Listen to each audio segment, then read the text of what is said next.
Now we're back to learning JavaScript. Let me show the splice method.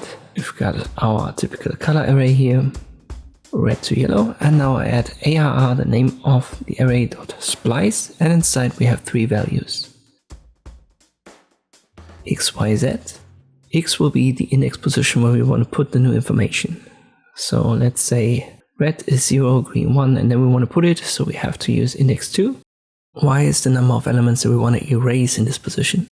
So for example, if we want to get rid of blue, we should use 1. If we want to get rid of blue and white, we should use 2.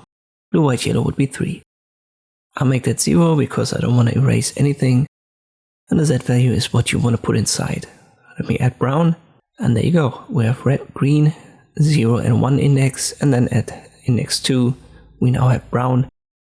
And as we haven't deleted anything after brown, we have blue, white, and yellow. Let me change this to 1, and now the blue is gone. Let me change it to 2, and blue and white will be gone. You can also add multiple elements at a time. So let me make this 0, and after brown, I add a second color, maybe magenta.